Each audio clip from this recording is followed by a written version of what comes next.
Some of our friends are going on their first date and they've asked us to cook a meal. So I'm gonna let Tyler explain our amazing menu to you today.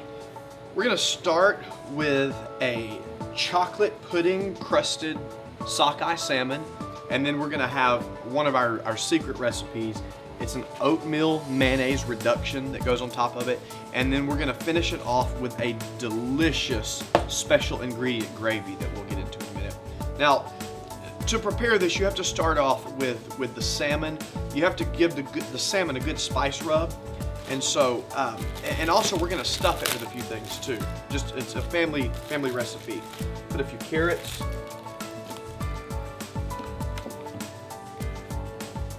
Right. It's great to do this. It really just provides some variation on the traditional salmon preparation. Then you have to do your spice rub.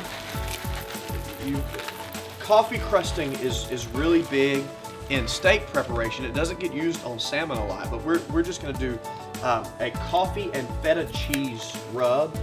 You just want to just really rub it in and just really let it seat in there so you really get the flavor good. This is the Jell-O topping. Yes, the Jell-O pudding. It just really, you get that on there.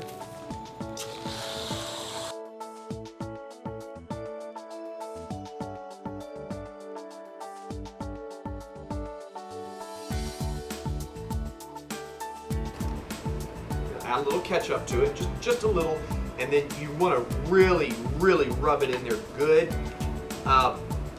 The whipped cream on the mouth, you want to be sure you get some of that into the mouth. Just really rub it, really get into it, and get this seasoning down into the fish so it really develops a really rich flavor. It's wonderful. Just, yeah, a little chocolate to finish off the rub. All right, then one last. There you go. Do it like waves. Yeah, just like ocean waves. Okay, and then you take this and you put it into your pot. Oh, don't let the carrots come out. All right, just gonna put this in the pot. Just as is. You can leave the tail out. The tail's fine. It's fine.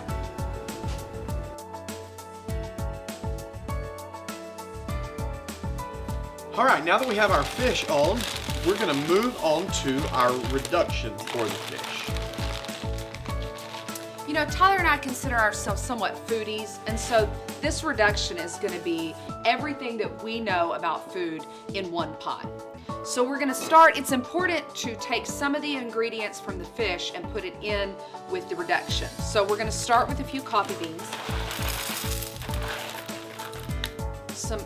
Mayonnaise just adds a moist texture to any reduction.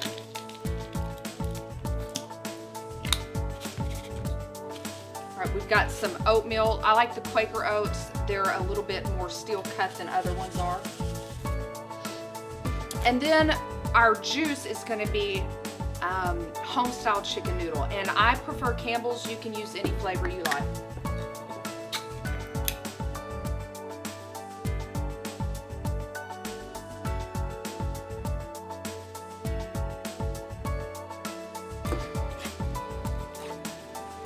So now we're gonna put that onto the stove at a low heat and just let that reduce down to about half. While that and the fish are cooking, we're gonna move to the key ingredient of this whole thing, and that is our special secret gravy preparation. Now, you wanna start with some Bluebell ice cream. It is so important that you use Bluebell and that you let soften just a little bit. That in there, and the cheese. Now, really any cheese will work. We prefer sharp cheddar. It just gives it that bite that you really want in a good gravy. Let's see. Just a little, just eyeball it. Just a good amount of cheese. You don't want it to be too cheesy. The cheese is not the main ingredient. You need a little bit of salt. Just a little bit of salt, just to make sure the gravy is where you want it. And then for the base of the gravy, this is the secret. We love honey. This is raw and unfiltered local honey, It's just amazing. Just an amazing honey that will really send your gravy over the top. And then again, incorporating your flavors so it's not too different. You want to use a little bit of the different ingredients that you've used in some of the other items. The pudding, the chocolate pudding mix.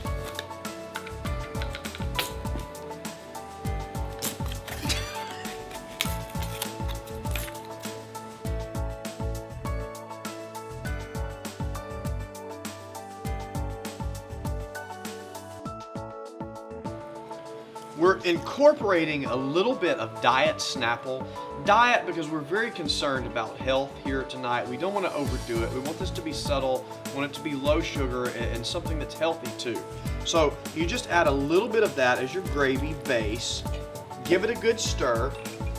And then what we want to do here is we want to take our gravy base and we're going to baste a little bit of it onto the fish, just a little. Just again to marry the flavors, just to get a little bit of that on the fish, and then we'll put the gravy into its own pot to cook.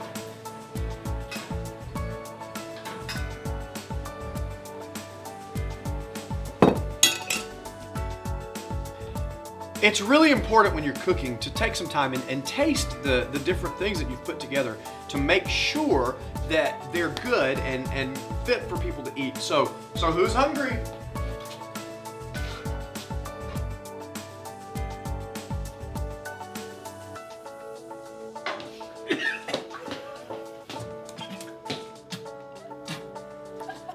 That was fine.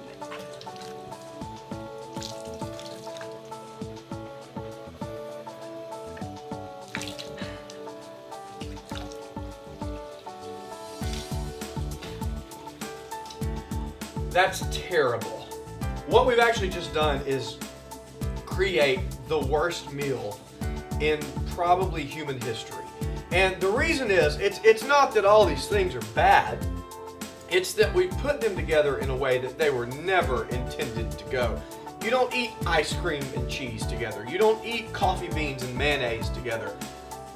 We're going to talk about dating today, about some principles that when it comes to dating, when it comes to putting our lives together, there are ways that we're not meant to combine. There are principles that come into place that keep you from having a disaster on your hands. Today, as we talk about dating and talk about relationships between guys and girls, it's important to remember that males and females bring different expectations and different needs into any relationship, whether it's a serious one or just a casual date. We're totally different. We're wired differently. Guys, you have to remember that you are primarily a visual creature. You are drawn, you are attracted by what you see. What you see affects you, and it affects your expectations. You can see a girl that's maybe dressed in the wrong way, and it instantly takes your mind 1,000 miles down a road that you don't need to go down. So you have to remember to guard your eyes, and by guarding your eyes and by taking care of what you look at and what you look for, you're guarding your heart. And girls, that's why we have to be careful about what we wear and how we dress, because guys are visually stimulated. And so while we come into relationships wanting the emotions, wanting the love, wanting the assurance and the confidence that a relationship can bring, when we dress provocatively or immodest, we attract the wrong kind of attention. And that's why it's important to always make sure that you are aware of how you're presenting yourself, whether it be your skirt length or how tight something is. It matters. Something else to remember, guys, is that when you go into a date, when you plan an evening with a girl, you need to respect the fact that because ladies are sometimes more emotionally invested than we are as guys in a date and in the dating process. And so you have to respect the fact that it's not just about you. It's about taking care of her and fulfilling her needs, even in just something as simple as a date. You can't just be the guy that runs in and just says, "Hey, I want to go out on a date with a pretty girl. I don't care what she thinks. I don't care about her feelings. I just care. I'm in it for me. I want my needs fulfilled. I want my physical desires fulfilled." You have to go beyond that. You have to be a gentleman and realize that ladies sometimes are more invested, even in a simple first date, emotionally, than guys are. On a first date for a girl, we take hours to get ready, hours choosing the right outfit, calling all of our friends, asking exactly what we should wear. And it's important to know that just on a first date, girls do get emotionally involved. We are emotional creatures much more than guys are.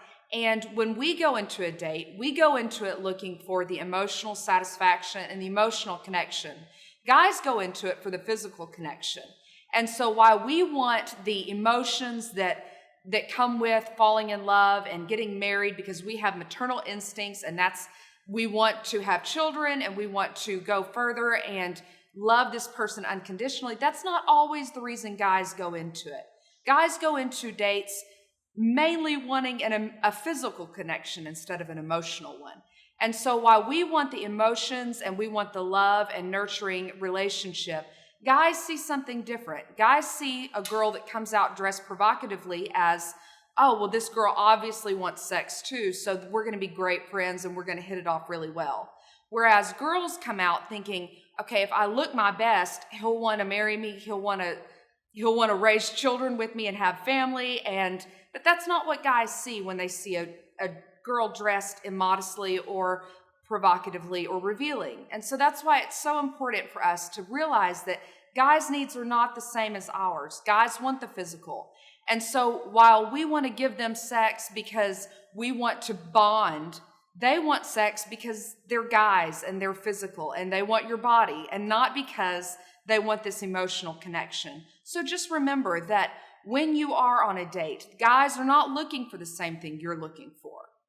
What you have to remember is that what you're fighting in many cases like this is that it's just how we're wired. It's just how guys are. It's just how girls are. It's not that all guys are evil or that all girls are perfect or that all girls are evil and all guys are perfect. It's simply the fact that we're different. And so you have to remember when it comes to relationships, as the Bible says in 1 Corinthians 9:27, I discipline my body. I bring it into subjection. You've got to acknowledge the fact that you are how you are who you are, and you have to deal with those things on the basic level and say, "You know what, I'm going to draw some lines that I'm not going to cross. I'm going to set some boundaries that I'm not willing to go beyond, because I know that as a guy I feel this way and this is what makes me want to go further, or that as a girl I feel this way and this is what makes me willing to go further." You have to acknowledge the fact that you are at war with your flesh.